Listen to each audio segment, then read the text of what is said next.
The 2023 NHL draft has now concluded, and the Winnipeg Jets walked away with a few new interesting prospects. But you know what? For what the Jets had and what they took, it was a bit of an unusual draft. A couple of picks that might raise a few eyebrows, and some interesting philosophical choices on what the Jets see as their future. We'll dive into all of that in tonight's episode of Locked On Winnipeg Jets.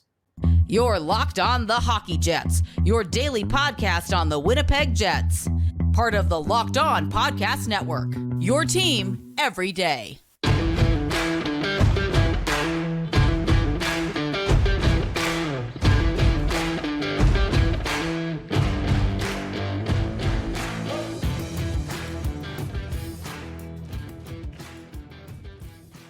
Hello, friends, and welcome to tonight's episode of Locked On Winnipeg Jets, part of the Locked On Podcast Network, your team every day.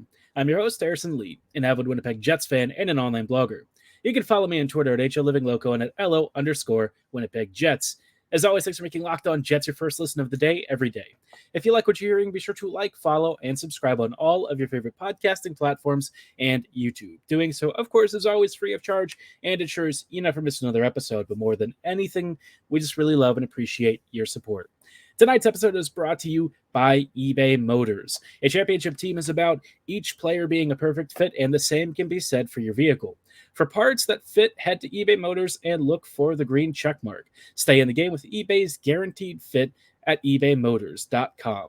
Let's ride. eBay Guaranteed Fit is only available to U.S. customers. Eligible items only. Exclusions apply. Now, like I said, tonight's episode, we're going to be focusing on the draft. I've had some time to process it. I was out last night, so apologies. I only saw the picks late in the evening and didn't have time to put out an episode yesterday. So we're going to talk about it. And honestly, the extra time wasn't really the worst because I definitely had to look up some information on who the Jets actually took. This year's draft, I feel like, more than any other Jets draft of late, was a little polarizing. Winnipeg definitely had like some thought processes about what they wanted in their players and what they were looking for. And I would say, fundamentally speaking, the Jets kind of shifted course away from some of their old drafting tendencies, which isn't always a bad thing. But in this case, I feel like they made a couple of questionable choices. But the first pick, of course, is Colby Barlow. Now, Barlow is very interesting for a couple of reasons. For one thing, he wasn't really a reach where he was taken, right? 18th overall, Barlow coming to the Jets, he instantly becomes one of our top three prospects. And I don't mean that in like a,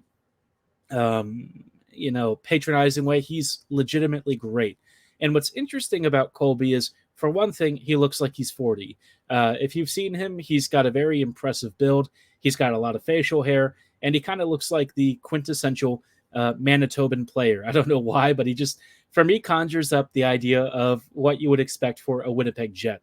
In some ways, he actually reminds me a little bit of Mark Stone, which is funny. The memes have already started about him being really intimidating looking, which is funny because when you talk to him, he just kind of seems really jazzed to be a Jet. Sort of like Rucker McGroarty in a lot of ways, personality-wise. They are high-energy guys, but curiously, he's actually been a Scholastic Player of the Year. So the Jets definitely are looking for guys with character and certainly who have pursued perhaps off-ice academics. I always encourage that. I think that's really important for young players to keep focusing on their school studies, because obviously life in hockey only goes so far. And then you're going to go back to the real world of stuff. So congrats to Barlow. Now, as for the player, you're probably wondering what you're getting with him. You've heard a couple of different things, and the main thing that's going to immediately stick out is his shot. He has a disgusting release. When you watch the footage of him shooting versus, the CHL level goalies, he just blows the puck by his opponents. He has a very powerful, very accurate, and very quick release. A lot of times the goalies seem to freeze as if they aren't even aware that he's taking the shot, and the puck is just by them before they can even react. He does it from pretty much anywhere on the ice, and if you are having flashbacks to Patrick Laine, it's not quite that level of a release, but it's also not as far off. He's got one of the best shots the Jets have ever drafted, and I think in the right role, he could most certainly bag loads of goals. Now, where Barlow starts to slide a little bit is kind of in some of the other facets of the game, right? His passing and distribution definitely could use some work, and I do feel that at times he's so good with his shot that the rest of his game, in terms of like his deception, his one-on-one matchup making, I feel like there are some elements there that could use a little bit of additional polish and a little bit of extra skill. And maybe that's something that he just won't have once he makes the pros. I really don't know what his particular pathway is going to look like, just because he's more of a, I would say, well-matured product than a lot of other players. He's probably going to go pro in the not too distant future, which is kind of crazy because he's actually 17. So yeah, in terms of the kind of player that you're getting a very hard-nosed, very physical, very hard-working player who does a lot of defensive work, has a monster shot, and has intriguing middle six to potentially second line upside. Now, again, Barlow, I think, has a couple of things to work on. Mobility could be one thing that he'll want to improve, but in terms of the character stuff, people have described him as a future captain. They say that he's a really natural leader. So, character-wise, sounds like a great fit and could be a really important part of Winnipeg's future. But of course, he's not the only player. He's not the only player the Jets selected this draft. There were a few other dart throws that I think are worth shouting about. And then I'm going to give an overall assessment of how I think the Jets did in this draft, which it's complicated, I'll be honest. But before we go any further, I do want to shout out our friends and partners at Athletic Greens. Athletic Greens, you've probably heard me talk about them before. AG1 is a product that I use literally every day. And if you're wondering why AG1 makes a lot of sense, well, it's the only thing that gives you a great 1 scoop a day mixture that gives you 75 vitamins, minerals, whole food source, superfoods, and all of that fun stuff. I drink it because I think it's great to boost my immune system, and it helps me get going in the morning and during my routines, which, of course, now that COVID and all these other viruses are rolling around, it's really important to stay healthy. So I think you would really enjoy it. I think it's a very easy thing to do. It's a short routine. Again, just 1 scoop in a cup of water every single day. It's backed by science. It doesn't have any weird GMOs or chemicals or additives. And of course, it's very affordable, about $3 a day versus a lot of those really expensive cold brew habits that you're probably used to. So if you're ready to get started, this is a great time to place your order. A comprehensive solution might be what you're looking for, and AG1 has what you need, especially if you're wanting to get a little more from your supplement routine. Try AG1, and you can get a free 1-year supply of vitamin D and 5 free AG1 travel packs with your first purchase. Just go to drinkag1.com/NHL Network. That's drinkag1.com/NHL Network. Check it out. Hello, friends, and welcome back to this episode of Locked On Winnipeg Jets, part of the Locked On Podcast Network, your team every day. Every day, thank you so much for rejoining us on tonight's show as we're just reviewing Winnipeg's draft selections and how all of that went. Was a mixed bag in some areas, but, overall, solid draft. So the other draft picks, I think, are where the Jets kind of started making some interesting choices. Round 3 at pick 82, the Jets chose Zach Nehring, who is a right wing. You may have heard of his former program, Shattuck St. Mary's. I think Jack Johnson came from there. I think, who else? A couple of other players of note. I thought some pretty high-end forwards or something, but I can't remember who exactly it was. But Shattuck St. Mary's has always had a reputation of being a pretty good hockey school. The thing with Nehring's projections is that it's a little difficult to see how much his offensive production in high school translates elsewhere. Shattuck St. Mary's has definitely put out some pretty good players, but I think in terms of a 3rd round pick, I feel like the Jets may have left some value. Now, that's just in terms of the on-ice stuff. Nehring is not somebody that I was super familiar with heading into this, so I'm not going to speak to his individual traits. He's somebody that I probably want to watch a little more footage on and kind of get a feel for, but talking about at least some of the other stuff, some of his interviews, and the information that's going to come out about him, it's really fun because on the personal side, he apparently wanted to be drafted by the Jets. He was really excited. The Jets were very high on his list. In fact, I believe they were number 1 in terms of who he was hoping to get drafted by. He's got all sorts of Manitoba connections, and he used to play, I think, for the Winnipeg Junior Jets. So in terms of kind of bringing things full circle, it's really cool that Nehring has kind of managed to get drafted by the big club. If there's a prospect that you're absolutely rooting for to make it, even though he might be a long shot, Nehring's probably that kid. He seems great energy, wants to be a Jet. And I think that's one thing the Jets were really hoping to pick up here is players who have some sort of a connection and who are likely to stick around because they're used to watching all of these guys say they want to go elsewhere. And, that's been a little bit damaging for the reputation. Now, the next pick wasn't for a while. You got to round 5, and obviously 5th round and beyond, you're starting to really grasp at straws and throw some darts. Jacob Julian, or Jakob Julian, I forget how you pronounce it exactly. He... all right, look, he's a 6'4" center from the London Knights, and you look at his offensive production, there wasn't a lot there, right? I think he was like half a point per game or something, which is not ideal.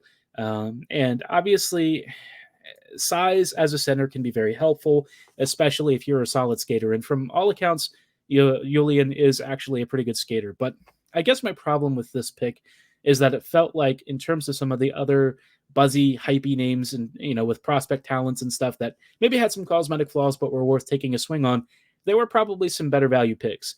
Julian definitely has some issues in terms of like high-end offensive upside. You're probably looking at more of a defensive two-way center with Julian.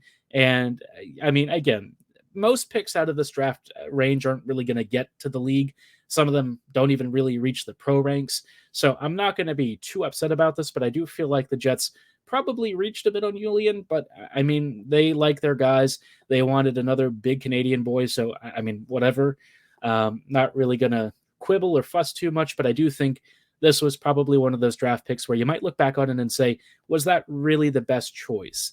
Now, the pick after this was a lot more popular and with good reason. In the 5th round, also, they got at pick 151, Thomas Milic from Seattle. And Milic has been very highly touted. He was a monster for the Thunderbirds, and he's been very good for Team Canada in their World Junior stints. I would love to watch a little more footage on him. He seems like he's got great reflexes. He's not a small kid. And in terms of potentially being a pro-ready goalie, he is probably going to be a solid pro in the next couple of seasons. I think he wants to turn pro next year, from what I recall somebody saying. Obviously, that jump is not easy. It will be probably a bit of a challenge, but as he sort of works his way up the ranks, you might be looking at somebody who hopefully one day succeeds Connor Hellebuyck, but I mean, that's probably, 4 or 5 years down the road. I don't know that he's necessarily going to be that close, that imminent. In the meantime, we've also got Dom DiVincentis, and DiVincentis is also very young. So the Jets have some really cool goalie prospects. But again, by the time that those guys are really ready to enter the pro ranks and maybe even fight for a starter spot, it's reasonably far in the future. So let's hope the Jets can at least find a present goalie in the meantime.